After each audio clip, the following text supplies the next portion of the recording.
The letter from apartment 6B. I had just moved into my new apartment. A small but cozy unit on the third floor of a 6-story building in the quieter part of the city.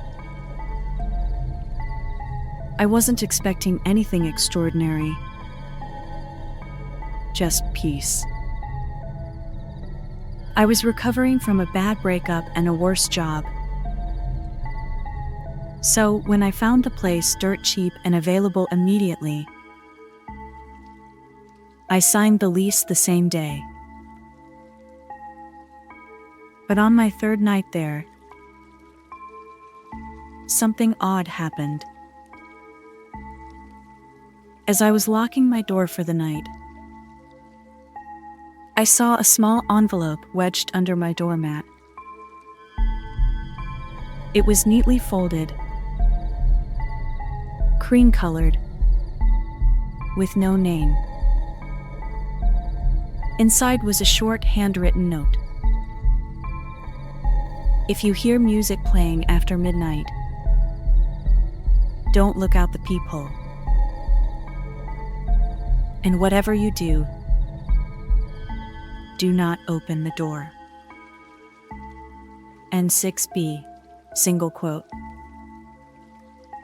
I chuckled at first.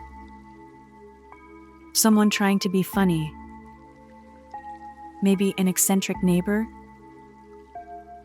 I crumpled it and tossed it aside. Probably just a weird prank. Still, that night, I kept the hallway light on. Nothing happened. But on the 5th night, it did. It was 12:17 a.m. when I heard the sound. A soft piano tune. Old, melancholic. It sounded like something from the 1940s. Not loud. Almost like it was coming from a record player far down the hall. But I knew it wasn't. The music was coming from directly in front of my door. I froze. I remembered the letter. My curiosity wrestled with fear. I tiptoed toward the door. My heart thumped so loud I thought the person outside could hear it. I leaned in. Still playing. A soft, haunting melody. And then, footsteps. Slow, dragging, like someone barefoot walking on cold tiles. They stopped directly in front of my door. I don't know what got into me, but I peeked through the peephole. Nothing. The hallway was completely empty. No one was there, but the music was still playing. My skin crawled. I backed away slowly, trying not to make a sound. The music continued for another minute, before fading out like a distant memory. The next morning, I went down to ask the landlord about apartment 6B. He raised an eyebrow. "There's no 6B," he said flatly. "What do you mean?" "We skipped that unit. Always have. The building was designed that way, superstition, I guess." Some old story about a woman who used to live there decades ago. She went missing, left behind a locked door and an old record player spinning for days. They say she was waiting for someone who never came back. Nobody's lived in that room since. I didn't believe him until I checked the building directory. It went straight from 6A to 6C. No 6B. No door. No lock. Not even a number where it should have been. But the next night, I received another letter. Same cream envelope. You looked. You weren't supposed to look. Now she knows you're here. From that point on, the music came every other night. Sometimes, it was soft jazz. Sometimes, it was just static. But always, it stopped exactly at 12:39 a.m. And every time it did, I felt a chill under the door, as if something was pressing its presence against it. The record was titled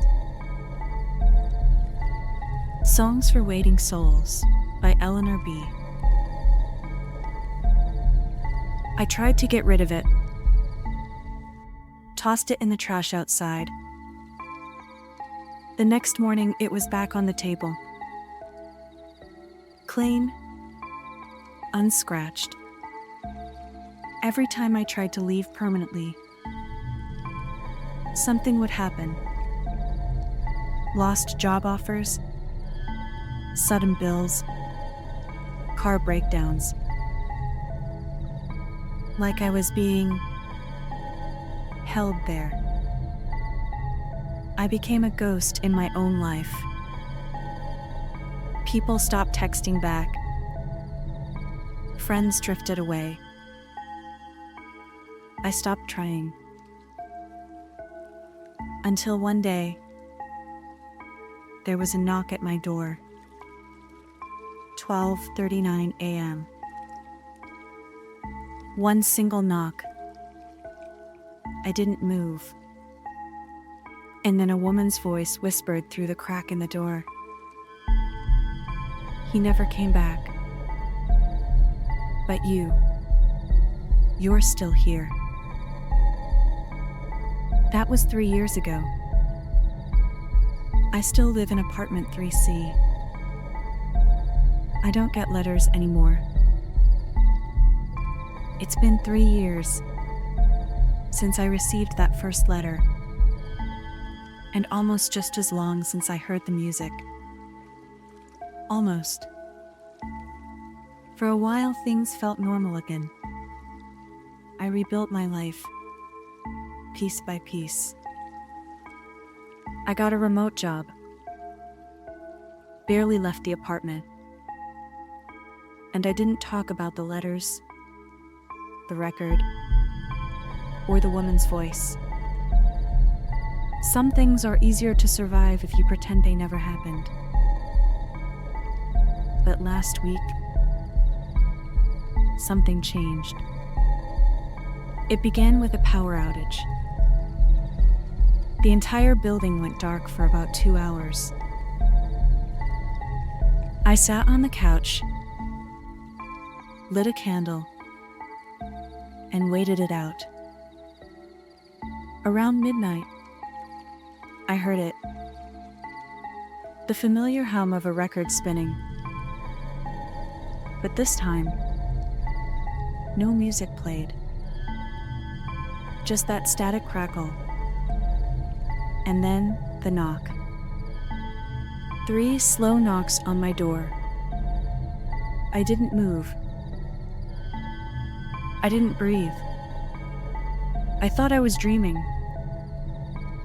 Until I noticed something.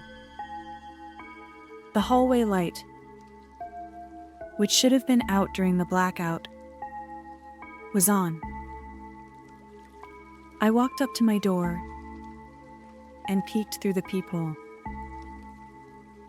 And for the first time ever, I saw her. A woman in a faded dress.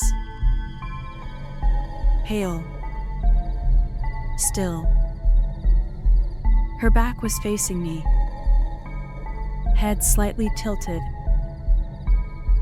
as if listening to something behind the door.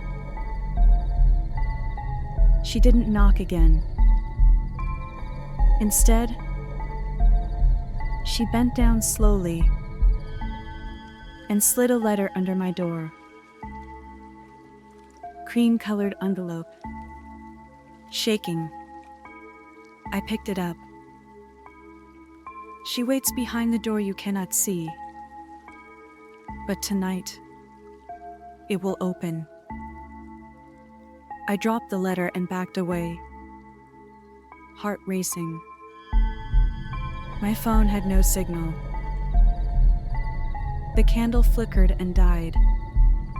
Then, a sound I had never heard in the building before. A door opening. A heavy one.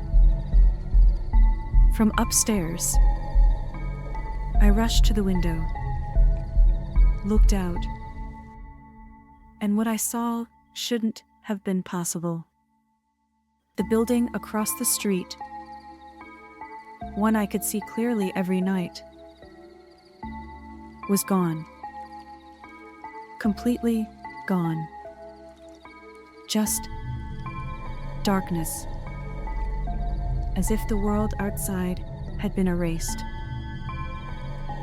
I turned around, and my apartment looked different. Not in a big way. Just little things. The photos on the wall were unfamiliar. The furniture had shifted, and in place of my coffee table was the record player. Spinning, playing, only this time, the music wasn't sad. It was distorted, like it was melting. I ran to the hallway. I needed to see the 6th floor. I needed to know if that door, the one that wasn't supposed to exist, was finally there. As I climbed the stairs, the lights above me started flickering, one by one, as if something was following or waiting. When I reached the top, I stopped. There it was, apartment 6B. The door was no longer missing. It stood tall, dark, and closed. Aged wood with an ornate brass knob. And carved into the surface was my name. I stared. It stared back. The door pulsed like it was breathing. I should have run. Instead, I reached out and touched it. The second my fingers met the doorknob, I heard her voice behind me. You came back, just like he never did. I turned around. Nothing. But the door creaked open. Inside was only darkness and a small, warm light at the end of a long hallway. And hanging on the wall just inside, a mirror. Not just any mirror. It showed me standing, but not alone. Beside me was her. She wasn't looking at me. She was looking at my reflection, smiling.